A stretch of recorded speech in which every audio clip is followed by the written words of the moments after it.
Minutos e agora Beatriz Manfredini. Beatriz. Boa tarde, Denise. Boa tarde a todos. A gente vai falar mais um pouquinho aí de coronavírus, porque hoje faz 3 meses que o Brasil registrou a primeira morte pela doença. Foi no dia 16 de março. A primeira vítima foi aqui de São Paulo, da cidade, da capital, um homem de 62 anos que estava internado no Hospital Santa Maggiore da Rede Prevent Senior, no Paraíso, aqui na Zona Sul da capital, como eu falei. Ele morreu, ele tinha histórico de diabetes e hipertensão, além de hiperlapsia protástica, que é um aumento benigno na próstata, mas nada disso são fatores que comprovam ainda ou não que ajudou a ser uma das causas da morte. Na época, o infectologista Davi Wipp, que era o coordenador do Centro de Contingência do Coronavírus aqui no estado de São Paulo, disse que a vítima teve os primeiros sintomas da doença no dia 10 de março, foi internada 4 dias depois, portanto no dia 14, e morreu no dia 16. Então, um intervalo mais ou menos de 6 dias entre os primeiros sintomas e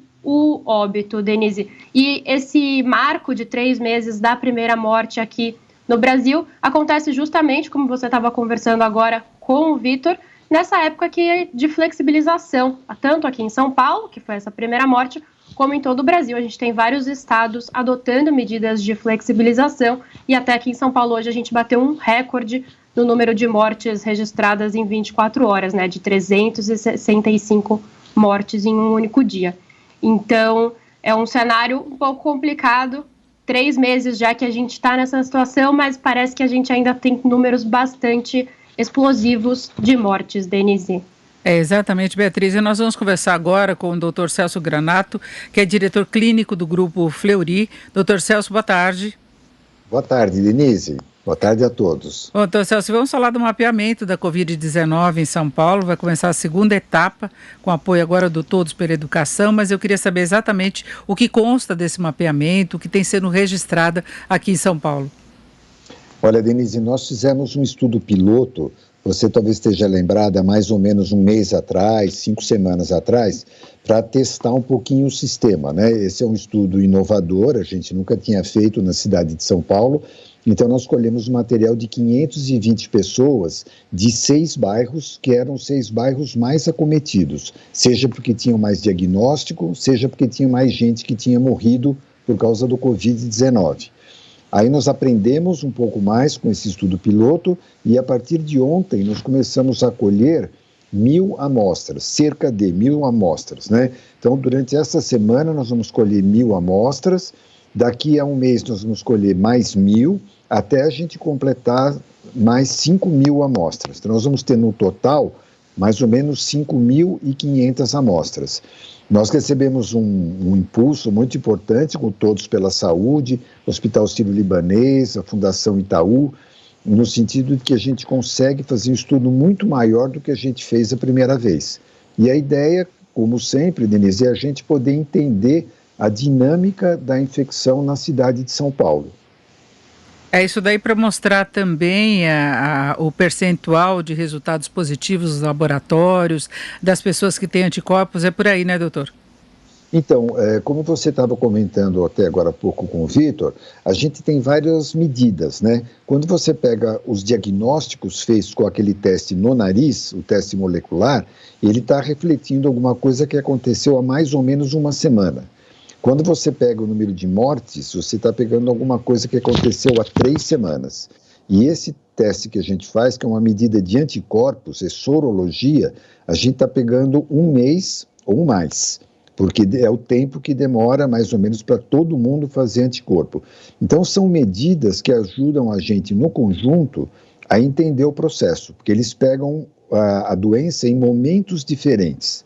Mas a ideia é sempre a mesma, né? Como a gente pretende voltar a alguns dos bairros que a gente já fez na primeira fase, a gente também vai poder ter uma noção, Denise, da velocidade de aumento, né? Suponha, por exemplo, que a gente vá para algum bairro que tinha 5% de positividade, agora tem 10%, então ele está dobrando uma vez por mês. Então isso dá uma ideia para a gente da velocidade de disseminação, não só do número de casos. Agora, quando é feito esse exame, se detecta as pessoas que foram infectadas ou que desenvolveram anticorpos, é isso? Exatamente. Na verdade, quando você pega, por exemplo, os testes moleculares, como o teste molecular ainda não é tão amplamente difundido, você pega em geral as pessoas que vão para hospitais, as pessoas que têm formas graves da doença. A mesma coisa quando você pega o número de mortos, são pessoas que tiveram formas graves da doença. Mas quando você faz a sorologia, independente da pessoa ter manifestado a doença clinicamente ou não, ela faz anticorpos.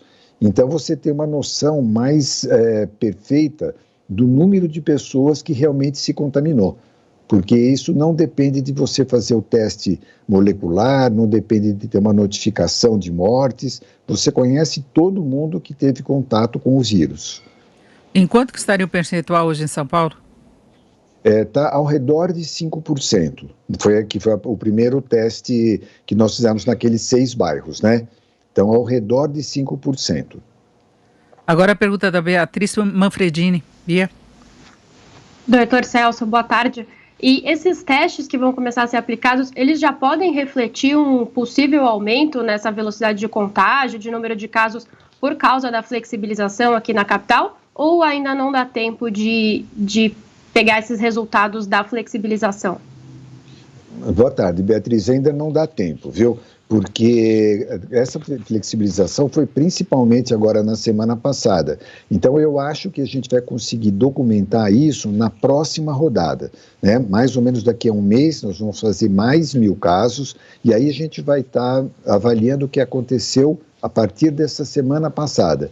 Nesse momento ainda é um pouco cedo, porque demora mais ou menos 15 dias, às vezes até 20 dias, para a pessoa formar anticorpos.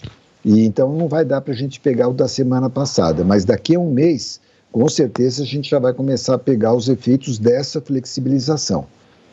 Agora, doutor Celso, nós temos a divulgação hoje de que o estudo feito junto a doadores de sangue no Rio de Janeiro indicou que 28% tem anticorpos contra a Covid-19. Seria o mesmo tipo de apuração e aí São Paulo não estaria com percentual muito baixo? Olha, Denise, eu acho muito importante que vários tipos de abordagem, de pesquisas, sejam feitas, né? Porque no seu conjunto, eles vão dar uma informação mais fidedigna para a gente. Mas eu não tenho muita dúvida que esse dado de 28%, ele está inflado. E por que ele está inflado? Porque, em primeiro lugar, ele pega pessoas jovens, né? Quem doa sangue? Principalmente homens, e principalmente de 18 a 45 anos de idade.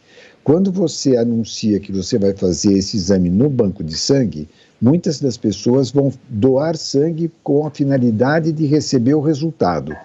Então, eu acho muito improvável que 28% da população carioca esteja contaminada por esse vírus, já esteve contaminada. Não me parece que isso faça muito sentido, mas não invalida o estudo, eu acho que é uma coisa importante que se faça, mas ele está traduzindo a população jovem, carioca, que resolveu doar sangue por uma outra finalidade específica. Então, eu acho que ele não reflete a realidade. Agora, doutor Celso, eu já falei várias vezes com vários médicos a respeito dos exames e eu confesso que eu ainda tenho dúvida. Qual que serve para quê? Né? Desde o início, eu já fiz esse que faz a coleta do nariz, assim, já fiz e não tinha qualquer problema, mas o senhor disse que esse é no espaço curto, se a pessoa está doente. Agora, para detectar anticorpos, para verificar se está doente, se já esteve doente, quais são os exames e o que o senhor recomenda mais? Olha, Denise, nunca é demais repetir, né? Na verdade, é isso mesmo que você falou, o teste molecular, o do nariz, ele serve para saber agora, se você está doente ou não. O teste de anticorpos, ele pode ser de 2 tipos. Ou você tem o teste tradicional, que é esse que a gente está aplicando na nossa pesquisa, um teste clássico, né? Que é feito com coleta a partir do sangue, né? Colhe sangue na veia. E ele está dizendo todas as pessoas que entraram em contato com o vírus, desde mais ou menos 3 semanas ou mais, porque em geral você vai ficar positivo durante muitos meses. Então, qualquer pessoa que teve contato com o vírus de mais ou menos maio para cá é positivo, mas pode ser fevereiro, pode ser março, porque todas essas pessoas ainda são positivas, tá? Então, você vai ficar positivo durante muito tempo. E tem o teste rápido. O teste rápido, ele tem a vantagem de ser muito simples, né? Você faz ali com o paciente sentado na sua frente, tem o resultado na hora, depois de 15 minutos, lanceta o dedo da pessoa, vai uma gotinha de sangue e aí você faz o teste. O problema é que esse teste não tem a mesma confiabilidade, porque ele é menos sensível, ele é menos específico, então ele é um teste de triagem, né? Também é válido que você faça pesquisas de campo com esse teste, mas a gente tem que relativizar os resultados, porque ele não vai estimar com a mesma precisão que aquele teste feito com coleta na veia. Agora, a pessoa que tem anticorpos, ela não oferece risco para outros? Ela estaria livre ou ela poderia estar com anticorpos e ainda com a doença ativa? Olha, Denise, essa pergunta é importantíssima, porque o que a gente tem aprendido, e nós temos aprendido muito ao longo dessa pandemia, é que as pessoas que apresentam anticorpo do tipo IgG, é um anticorpo que vai ficar durante muito tempo detectável. Isso corresponde a uma época que a pessoa não infecta mais. Claro, como tudo na ciência, Denise, ainda tem uma certa discussão, mas a maior parte dos trabalhos recentes está mostrando que esses anticorpos que a gente detecta são anticorpos que têm poder de matar o vírus. A gente chama isso de neutralizar o vírus. E, portanto, eles não costumam ser mais transmissores da doença. Então, eu gostaria muito que na cidade de São Paulo muita gente tivesse esse anticorpo IgG positivo, porque eles não estariam transmitindo mais. É isso que a gente considera imunidade de rebanho, né? Novamente, ainda tem uma certa discussão, mas cada vez mais esse conceito está sendo consolidado. Quem tem anticorpos do tipo IgG, normalmente não está mais transmitindo o vírus. Mas o mesmo exame detecta também quem ainda está com a doença ativa? Não, esse anticorpo ele tem outro tipo de anticorpo, né, esse teste, que é o IgM. O IgM, como ele aparece mais no comecinho da doença, ele vai aparecer com 7 a 10 dias depois do início dos sintomas, ainda tem a possibilidade da pessoa que tiver o anticorpo do tipo IgM ter a capacidade de transmitir o vírus. Agora, como o IgG aparece depois disso, né, o IgG corresponde à época que você não transmitiria mais, mas o IgM ainda tem essa possibilidade, menor do que bem no comecinho, do que nos primeiros dias, mas a possibilidade ainda existe. Beatriz? Doutor Celso, aqui no estado de São Paulo, a gente começou em abril fazendo 1.000 testes por dia, segundo o governo. Esse número foi ampliado para 8.000 por dia em junho. E o governador João Dória já falou que espera chegar a 25, 30 mil testes por dia nos próximos meses. Existe um número assim, ideal de testes, de quanto a gente precisaria estar testando a população para conseguir ter uma boa noção da doença? E eu queria saber o que o senhor acha de como que está a situação nesses 3 meses depois da primeira morte, se a gente conseguiu controlar, se a gente está tendo um bom procedimento, se a gente conseguiu controlar mesmo a doença bem, está conseguindo lidar com ela durante esses 3 meses. Olha, Beatriz, foram feitos muitos avanços importantes nessa área, né? Já faz, assim, muitas semanas foi feito um tipo de um consórcio de laboratórios públicos, privados, laboratórios universitários, que permitiu esse avanço na testagem que você citou, e é lógico que permite que a gente faça muito mais, né? Vocês têm acompanhado que vários laboratórios têm desenvolvido técnicas que permitem escalar muito mais esse número para a gente poder fazer muitos mais casos. Agora, eu acho muito importante que não só a gente esteja podendo fazer mais testes, como a gente precisa selecionar bem as pessoas que precisam fazer o teste. Então, por exemplo, a partir de uma pessoa que você identifica como positiva, é muito importante que você vá atrás dos contactantes dessa pessoa. As pessoas que tiveram contato com ela na última semana, que pode ser na sua casa, pode ser no trabalho, o máximo que você puder fazer. Porque dessa forma a gente vai cortar a cadeia de transmissão do vírus. Quando você identifica uma pessoa positiva e vai atrás das pessoas que tiveram contato com ela nos últimos 4, 5, 6 dias, corresponde ao período que essa pessoa já estava contaminando as outras pessoas. Aí você faz o exame nessas pessoas e pode isolar. Então você isola a pessoa que você contactou, digamos assim, o caso primeiro, o índice, e você vai isolar as pessoas contactantes dela que fizeram o teste e são positivos. Dessa forma, essas pessoas vão ser pegas antes de ter manifestação clínica e elas não vão transmitir tanto para outras pessoas. Então, eu acho que, assim, ao lado de fazer muitos testes, que é importante, a gente precisa identificar todas as pessoas que estão com sintomas. Vamos atrás das pessoas com quem elas tiverem contato, fazemos os exames e isolamos esses contactantes que forem positivos. Assim, você interrompe a cadeia de transmissão e é isso que vai levar a uma diminuição do número de casos. Agora, doutor Celso, para encerrarmos, a gente está vendo a flexibilização agora de várias atividades e, inclusive, recomendação que os funcionários sejam testados. Aí eu queria saber qual que o senhor indica para minimizar o risco de contágio e depois eu queria saber se nesse mapeamento há cruzamento dos vários laboratórios que fazem esse exame ou é apenas esse que segue uma recomendação mais específica, porque muita gente está fazendo exame, inclusive por conta. Os laboratórios passam esses dados? Com certeza. Olha, fazer os exames dos colaboradores, eu acho que segue a mesma regra geral, Denise. Fazer daquelas pessoas que têm sintomas ou dos contactantes dessas pessoas. Fazer o exame sorológico, em que medida que é importante? Eu acho que, assim, suponha que seja uma pessoa que trabalha na área da saúde. Uma enfermeira, uma nutricionista, uma bioquímica, uma dentista, uma médica, né? Uma pessoa que trabalha na área da saúde. Eu acho que era interessante a pessoa saber se ela é positiva, porque ela vai trabalhar com mais tranquilidade, né? Mesmo uma pessoa que trabalha no corpo de bombeiros, na polícia, uma caixa de supermercado. Eu acho que é importante essas pessoas que, em função da sua atividade profissional, têm contato com muita gente. Eu acho que é importante essas pessoas saberem como elas estão, porque se elas tiverem anticorpo do tipo IgG, elas já tiveram a doença, elas não devem transmitir mais e, pelo menos durante muitos meses, que a gente não sabe ainda quantos, não pega mais. Então, eu acho que é importante para a pessoa ter essa tranquilidade, né? Agora, é muito importante as pessoas, agora nessa fase de flexibilização, Denise, continuarem tomando cuidado.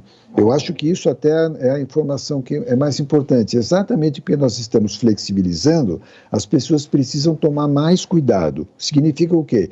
Deixar os ambientes bem ventilados. É muito importante as pessoas, apesar do frio que a gente tem aqui em São Paulo, deixar o ambiente o mais ventilado possível. Janelas abertas, tudo. Manter uma distância de 2 metros entre as pessoas. Isso é muito importante, as pessoas guardarem essa distância para diminuir a transmissão de uma pessoa para outra. Usar máscara e lavar a mão com frequência. Então, agora mais do que nunca é importante as pessoas tomarem esses cuidados, porque é isso que vai fazer com que a gente segure. Nós já fizemos, Denise, avanços enormes com essa doença. A gente já sabe o que pode ser usado para tratar, o que não serve. A gente fez avanços enormes na vacinação. Vocês sabem que a gente aqui em São Paulo vai começar muito brevemente, nas próximas semanas, uma campanha de vacinação de teste ainda com a vacina de Oxford, a vacina inglesa, né? O Instituto Butantan fez um convênio com uma firma chinesa para testar aqui no Brasil e depois, se ela for bem eficiente, vai ser produzida pelo Instituto Butantan. Isso num intervalo de tempo muito curto. Então, a gente tem feito progressos enormes. Agora, como isso não são coisas que a gente consegue implantar imediatamente, é muito importante as pessoas fazerem todo o esforço para evitar se contaminar, evitar se disseminar a infecção. E isso é seguindo aquilo que a gente tem falado desde janeiro. Manter a ventilação bastante ampla dos ambientes fechados, nada de ficar muito fechado, manter uma distância entre as pessoas de 2 metros, usar máscara e lavar as mãos com frequência. Perfeito, conversamos aqui com o Dr. Celso Granato, que é diretor clínico do Grupo Fleury. Dr. Celso, muito obrigado, uma boa tarde. Muito obrigado, Denise. Boa tarde a todos.